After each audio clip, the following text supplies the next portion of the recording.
Assalamualaikum warahmatullahi wabarakatuh.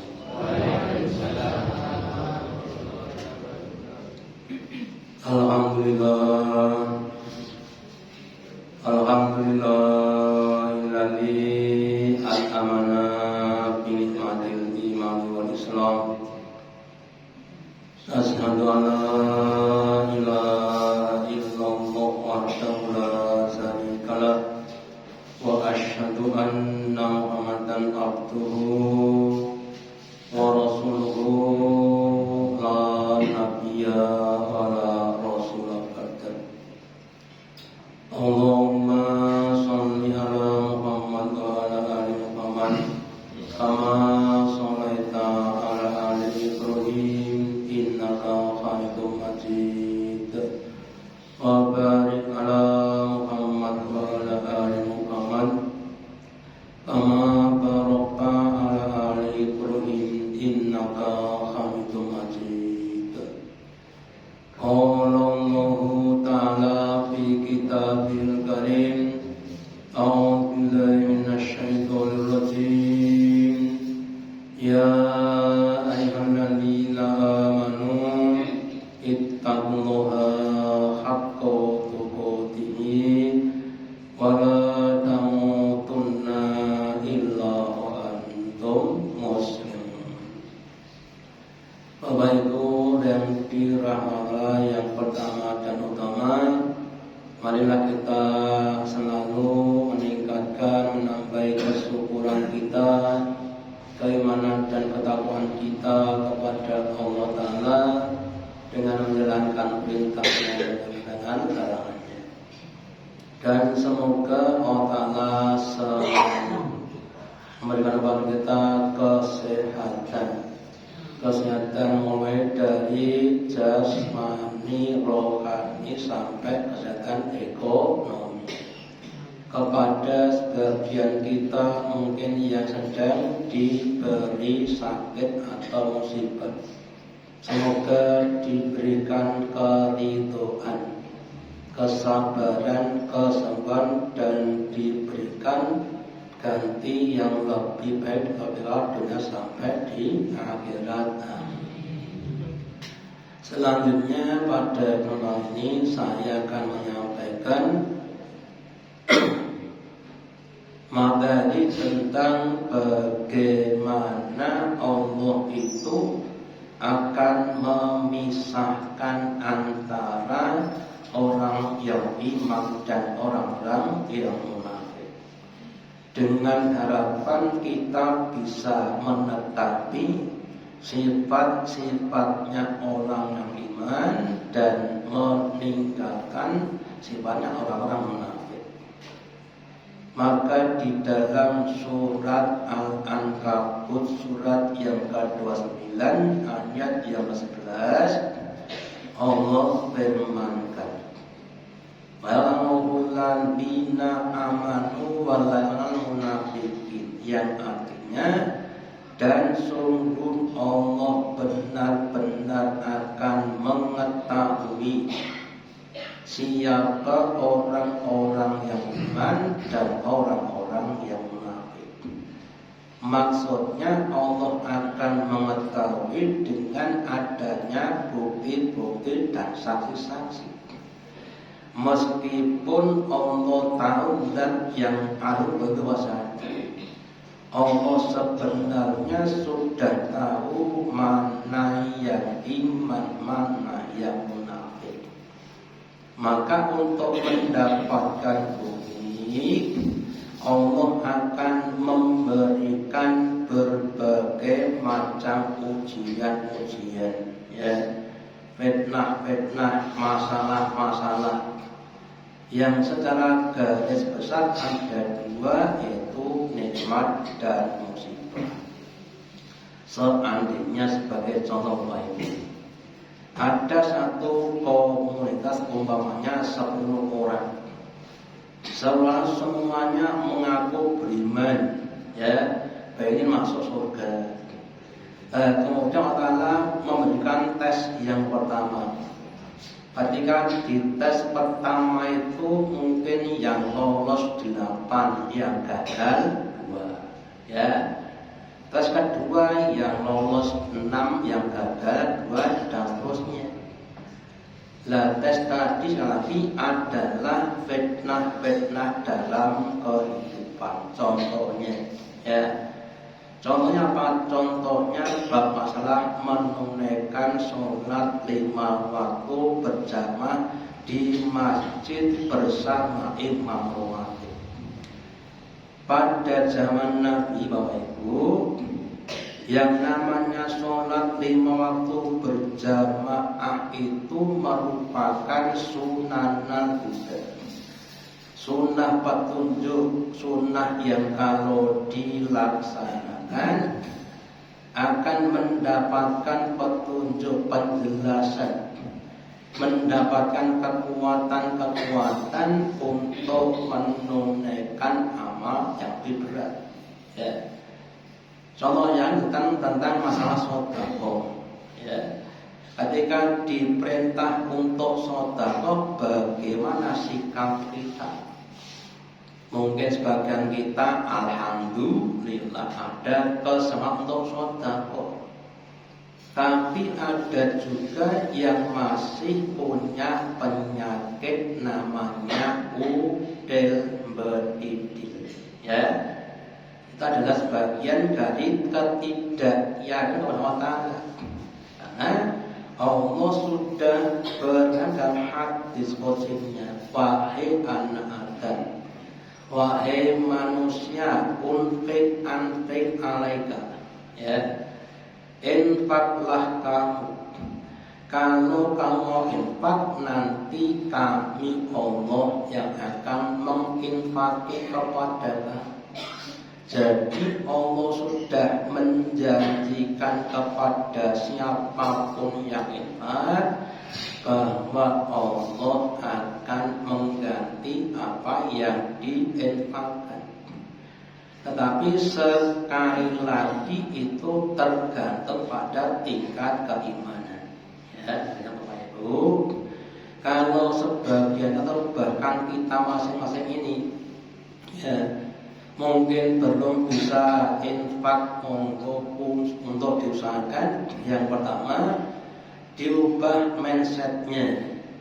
Yang selama ini mindsetnya kalau infak itu uangnya berkurang, terus diganti infak itu akan membuat hartanya akan bertambah. Nabi bersabda, la yanqulu bisadaqati. Harta itu tidak akan berhenti sedekah, tapi tambah dan tambah. Ya. Terus kemudian di dalam surat Allah juga dijelaskan bagaimana Allah itu akan memisahkan yang baik dengan yang buruk.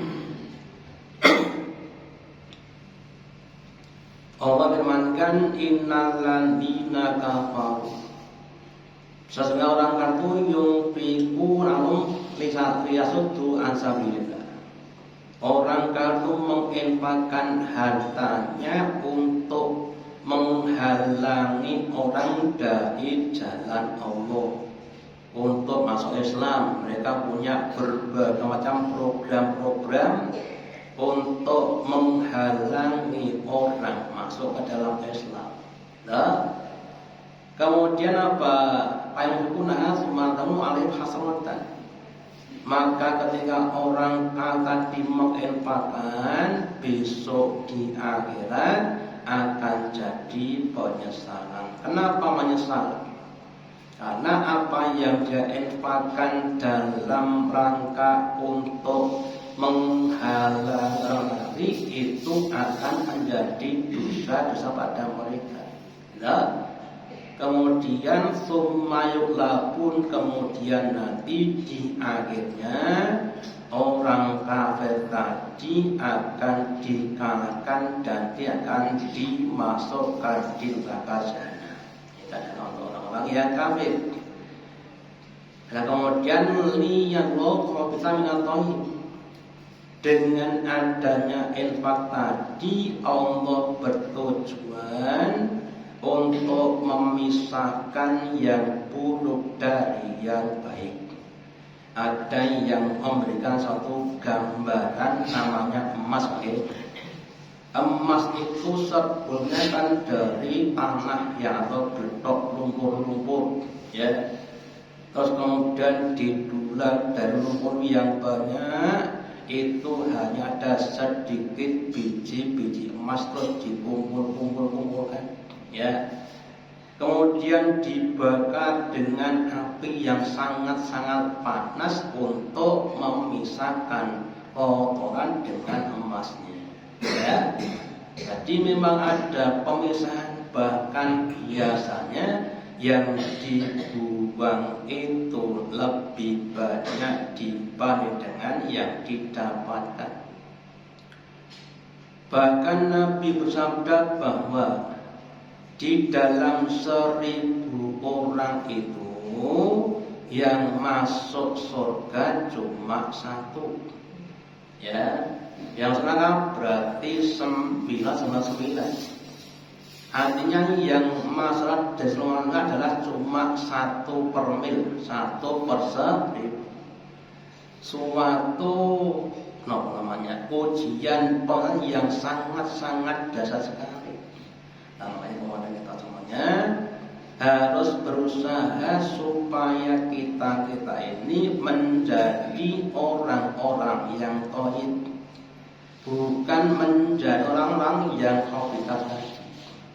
Caranya bagaimana? Kalau kita ibarat sebagai suatu namanya atlet gitu.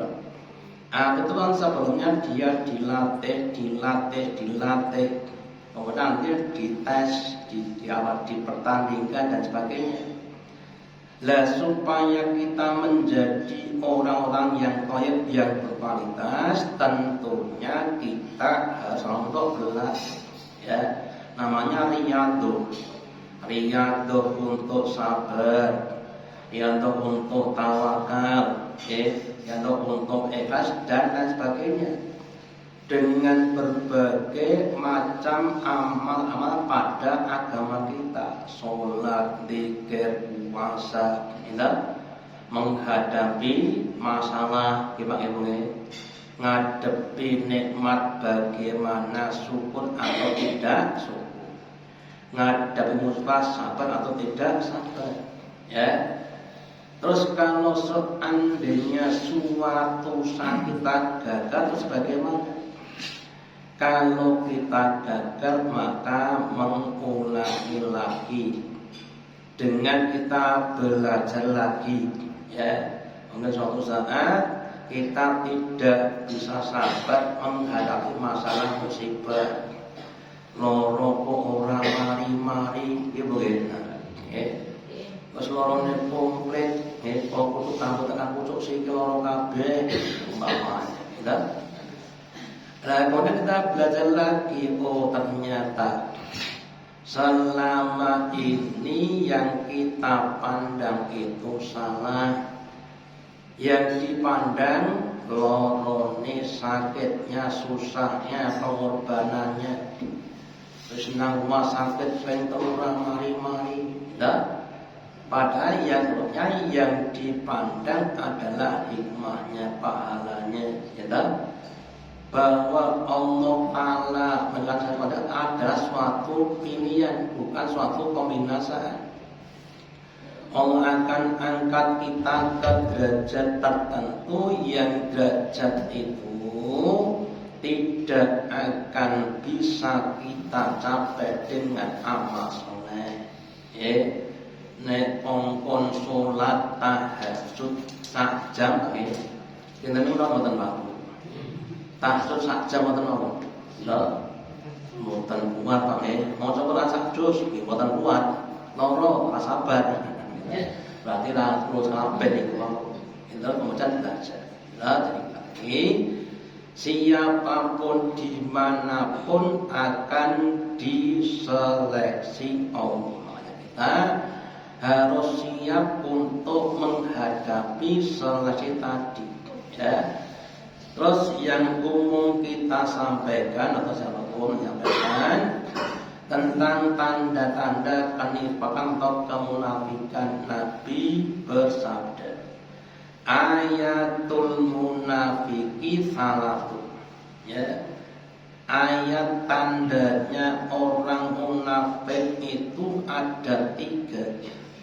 Yang pertama, idza hadatsa kadzdzaba. Kalau dia bicara cerita itu sering menggunakan dengan kata-kata yang buruk, ya. Termasuk nanti dikatakan dalam hadis yang lainnya, merupakan suatu dosa besar jika selalu berkata bohong untuk membuat temannya tertawa. Ajeng lucu tapi pakai bahan yang bohong, itu termasuk yang dilarang.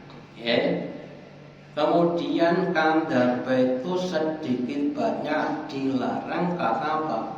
Karena akan menimbulkan dampak negatif rugi pada orang lain. Makanya kita kemudian dilarang. Kemudian wa idza wa'ada ahlafa, ini yang mungkin kita masih banyak melakukan. Ketika dia berjanji maka dia itu menselisih. Ya, makanya kita bawa itu maksud saya. Kalau janji itu perlunya kita menghitung kemungkinan bisa apa tidak bisa, waktunya atau yang lainnya. Jangan mudah berjanji tapi kemudian dibelanjani. Kemudian setelah diazamkan, oh insya Allah besok bisa berangkat, masih ditambahi insya Allah. Ya, tapi insya Allah ini jangan dijadikan alasan pengesahan untuk menselisih. Lah gimana kemarin kok nggak berangkat? Kan saya insya Allah. Lah ya insya Allah itu kalau ada halangan yang betul-betul menghalangi baru tidak berangkat. Jadi insya Allah itu niatan kuatnya itu ya. Allah ini ada halangan yang kita tidak mau baru tidak, ya. Jadi jangan sampai kemudian sudah insya Allah tapi jangan jadi namanya juga salah. Lagi jangan lupa ini termasuk kita terus saya. Monggo diperhatikan ketika kita itu akan berjanji. Yang ketiga, wa idza tumina khona, dan ketika diberi amanah, dia adalah khianat. Amanah itu sesuatu yang diberikan untuk dilaksanakan dengan baik dan benar. Ya, kalau di Buddha sangat luas, mulai dari anak juga amanah Allah. Bapak, ibu, orang tua diberi amanah berupa anak untuk digunakan sebagai bentuk amal soleh. Maka wajibnya orang tua ada 3, ya. Yang pertama, wajibnya untuk memberikan nama yang baik, ya. Yang ketiga, untuk membimbing, mendidik, menteladani anaknya. Yang ketiga adalah menikahkan ketika sudah dewasa, ya. Misalnya diusahakan amanah itu ditunaikan supaya kita tidak termasuk orang-orang yang munafik. Kemudian jalan Allah dan jalan tauhid. Apa tauhid itu? Tauhid itu dari kalimat tauhid yang artinya melampaui batas. Ya. Tauhid itu cenderung pada hawa nafsu. Contohnya yang disampaikan bab masalah makan, ya. Allah firmankan wa qulu wasrabu wa la tusrifu. makanlah kamu dan minum, tapi jangan berlebihan, ya. Terus Nabi jelaskan tidak berlebihan itu bagaimana? Nabi sabdakan, hendaklah kalian itu makan sekedar untuk bisa menegakkan tulang rusuknya. Kalau nggak bisa, maksimal itu sepertiga. Itu maksimal, bukan minimal Bapak Ibu. Kita yang sepertiga yang udah ada. Lah ketika kita makan pas lauknya cocok tur, berarti seperti itu. Pun wareg niku terus nopo mandek. Terus berarti hawa nafsu. Ya, terus tahu tadi akibatnya apa? Akibatnya akan menimbulkan berbagai dampak negatif. Ya, terus yang lainnya. Allah firmankan, hendaklah kalian itu makan yang halal dan yang thayyib. Maka kalau ada orang makan barang yang haram, jelas adalah taubat tadi. Ya. Kemudian di dalam salah satu dikatakan, alladzina amanu yu'minuna. Orang-orang beriman itu berperang, berjuang di jalan Allah untuk li'ilali kalimatillah, untuk menegakkan agama supaya bisa memberikan pencerahan dan kemaslahatan. Ya, tetapi Allah juga menciptakan orang kafir. Walladzina kafaru dan orang-orang kafir berperang di jalan Allah. Ya. Yang satu menyeru ke jalan, yaitu menyeru pada jalan setan. Contoh dalam kehidupan kita sehari-hari, ya, bab masalah mencari rezeki. Ya, kita orang beriman diroh untuk berkarya, bekerja, mencari rezeki. Tetapi ada aturan, ya, yaitu dicari dengan jalan-jalan yang baik. Ya, jangan menggunakan jalan-jalan curang.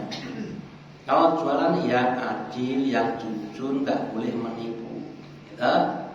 Sementara orang lain tidak begitu, mereka melawan nafsunya, dodol itu yang penting yo payu kok bebas oke, ya jujur apa urusan keri kan nggak begitu,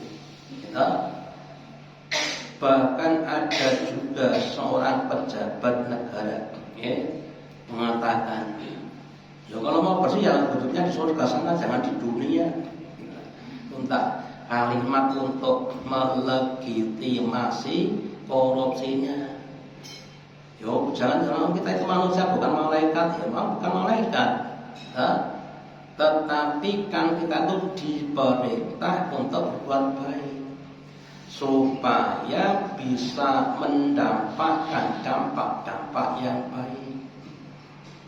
Lah ketika kita salah itu harus kita ngaku salah, jangan melegitimasi salahnya.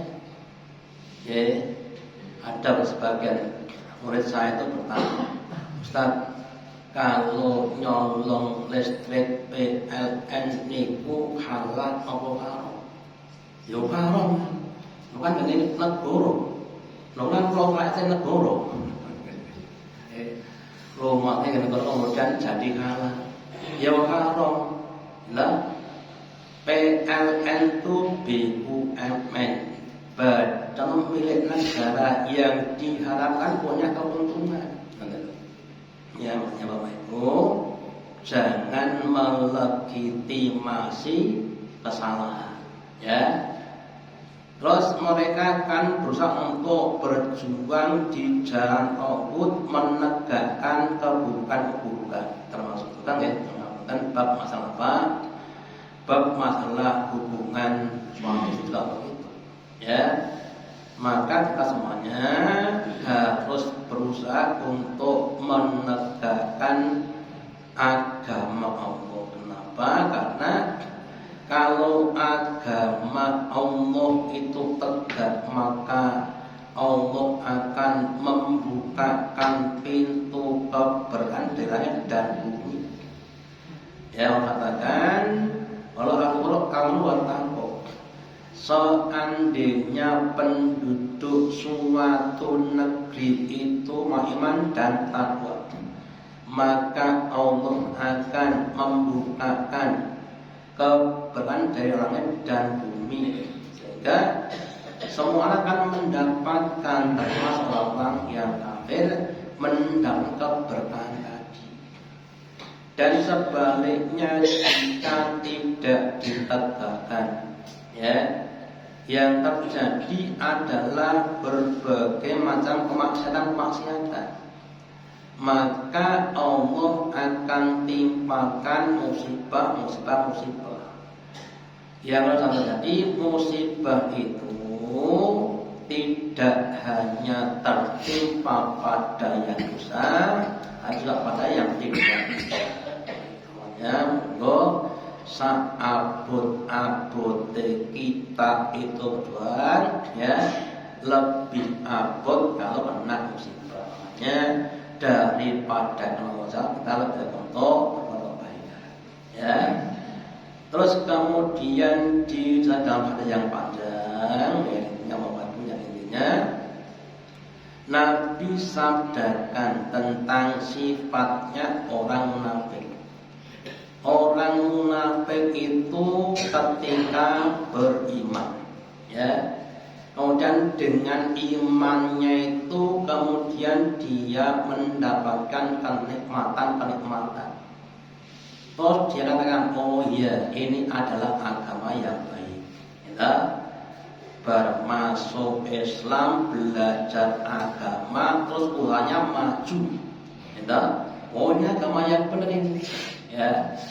Tetapi ketika dia masuk Islam, kemudian yang didapatkan adalah beramal musibah. Dulu sebelum Islam jadi kaya raya, sekarang malah jadi miskin. Kemudian dia menyimpulkan, berarti dengan agama yang batil, itulah orang-orang yang munafik. Jadi kita mau ibu, jangan sampai nanti ketika kita iman, kemudian diberi ujian musibah, ya, maka mindset kita harus mengatakan bahwa ujian itu dibawa kita untuk uji kita, untuk membuktikan iman kita, ya. Dan kalau kita berhasil, akan menjadikan orang yang punya makom yang tinggi, ya. Terus belajar kalau pas diuji kenikmatan, belajar kepada Nabi Sulaiman. Ketika dilihat yang banyak, kemudian dia sadar, hada min fadlir Rabbi, yang pilihnya aku. Ini semua adalah karunia Tuhanku, ya, untuk menguji kepadaku apakah orang yang, ya. Terus kalau diuji dengan musibah, belajar kepada Nabi Ayub, ya, yang dia yakin bahwa sholat adalah pakai waktu, nek empun titi wancine sembuh bagaimana. Luka itu cukup dengan mandi, ya. Katakan dengan pada dia untuk mandi dan kan jadi sembuh. Jadi itu semuanya ada waktunya, ya. Tetapi kalau belum waktu sembuhnya, meskipun pun diperiksa neten rumah sakit yang paling top, dengan dokter yang paling top, tetap boten. Tapi kita perlu ikhtiar, ya. Kesimpulannya, Semoga dari Bapak Ibu kita semakin sadar, semakin siap dalam menghadapi berbagai macam ujian, dan semoga kita termasuk hamba Allah yang berhasil menjadi orang yang semakin iman sampai akhirat husnul khotimah. Kita sama-sama manfaatnya. Allahumma taqabbal minna innaka antas samiul alim wa tub alaina innaka antal halim. Kita dengan majelis. Wassalamualaikum